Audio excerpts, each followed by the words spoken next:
Today's question is from Marie in North Carolina. I'm 20 years old with no debt. I have about $20K in savings, so I can purchase a home post-college. However, my boyfriend will be graduating with an estimated $140,000 in debt. He's not interested in talking about money or how he will attack his debt. I'm not sure if I want to enter a marriage in 2 to 3 years with that burden, especially if he doesn't want to be proactive about it right now. Is it selfish of me to hold off on marriage until he figures his finances out? How can I talk to him without sounding like a nag? Well, let me just tell you, I think you're being very, very wise, Marie, for somebody that's 20 years old. You're wise beyond your years. And as I told the lady a minute ago, they're talking about having children. I don't tell people to not get married because of debt. So the $140,000 in debt he has does not bother me. The fact that he thinks it's not a big deal, he doesn't want to talk about it or attack it to get rid of it, that's a big deal. The reason it's a big deal is this. All the data tells us in marriage data, there's a lot of really good data out there on marriage, by the way. The data tells us that if you're in agreement on 4 things prior to being married, you have a very, very high likelihood of staying married. And for that matter, having a great marriage. Everybody talks about, oh, half the marriages end in divorce. Well, they do. But that includes ridiculous statistics, okay? Like, for instance, let's just kind of walk through this. This is kind of interesting stuff, I think. If your household income is over $50,000, if you graduated from a 4-year university, if both of your parents are still married, if you didn't have a child before you were married, if you did not live together before you were married, if you regularly attend a house of worship, your likelihood of divorce goes to almost zero if you have all of those statistics. And so what you've got is you got people getting married at 16 years old that dated. Oh, by the way, you dated more than 6 months and you were engaged an average of 6 months.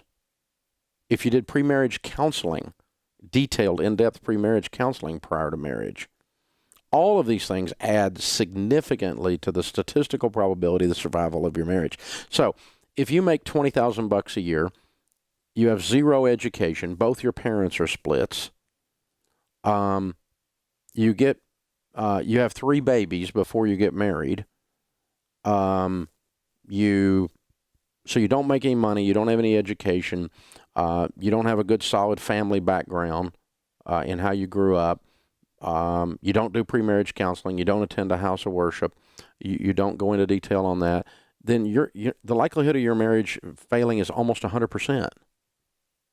Everything's stacked against you. And so that's what I'm saying. Statistically, and I'm not saying you can't make it. You can make it. It's a decision to make it. But you got a rough road ahead of you. So, and I'm not saying don't date somebody that falls in any of those categories. I'm not saying any of that. I'm just telling you the statistical evidence is that there are some controllable variables that you can enter into that will give you a higher likelihood of a successful marriage. That's a fairly simple equation. Now, you can't control whether your parents are splits, right? You can't control that one. You can control how you react to it, but you can't control that one. And you can't necessarily control, you can control whether you graduate from college. You can't necessarily control your income, but you have an impact on it. You can decide these things. You can definitely decide how long you're going to date. I mean, how many people do you know that got married after 3 dates that stayed married? Think about it. We've been dating 3 weeks. We just got married. You know, I mean, don't you always look at them like that was stupid?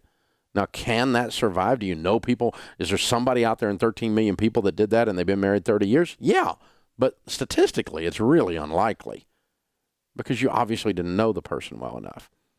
Pre-marriage counseling. I didn't do pre-marriage counseling. Pre-marriage counseling was we went and met with the Baptist preacher because we were getting married in the Baptist church, and that was a requirement. It took 10 minutes, and we left. And that was our pre-marriage counseling. It was like a salute, and we're out of here. And, we didn't do pre-marriage counseling. Had we done pre-marriage counseling, they probably would have told her to stay away from me.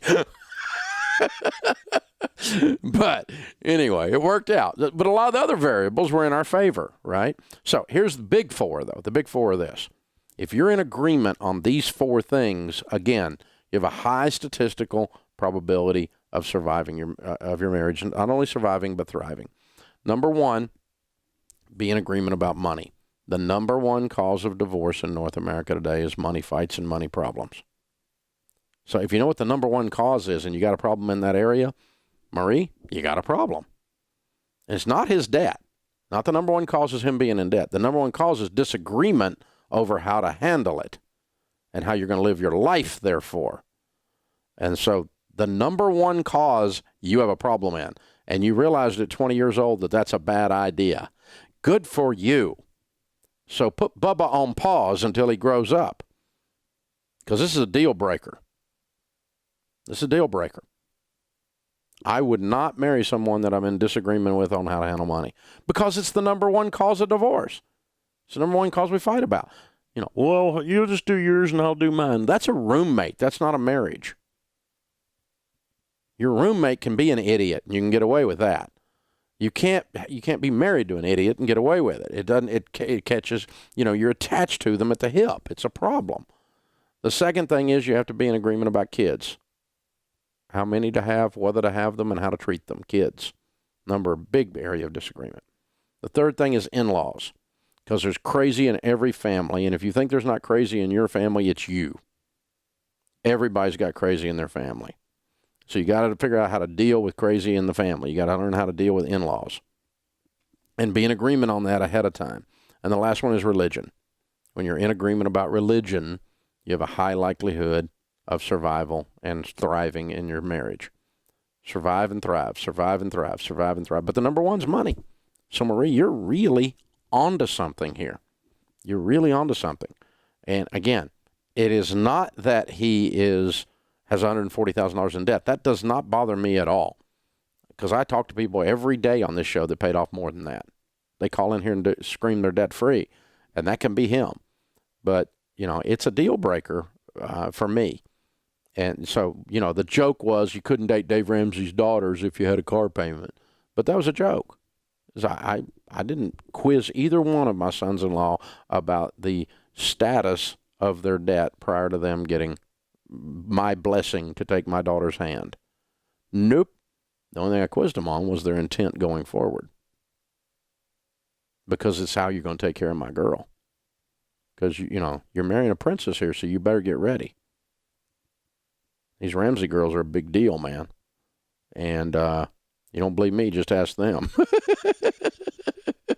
So, you know, you're not only marrying into my family, which is a pain in the butt to start with, but you're marrying a daughter of mine. That's a deal.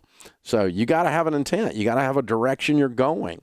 And to both these young men's credit, they sat down and said, obviously, Dave, you're concerned about this. And, you know, we're going to go through Financial Peace University together. We're going to go through pre-marriage counseling together. I've got a little bit of debt over here, but I'm going to clean that up with this and this and that. And we're going to make this move and that move. And I'm like, perfect. Cool. I didn't have to bring it up even on that. But all I'm looking for, Marie, there is the intent and the direction. And so it's not like on the first date you have to go out and do a spreadsheet on there and check their debt. Snowball. I'm not that stupid. I mean, dating is art and science. But you've got to have the goals of your life, because when you spend money together on paper on purpose, you are saying out loud that we have joint goals. We have joint fears. We have joint visions and dreams. And you can't have those together if they're different. This is the Dave Ramsey Show.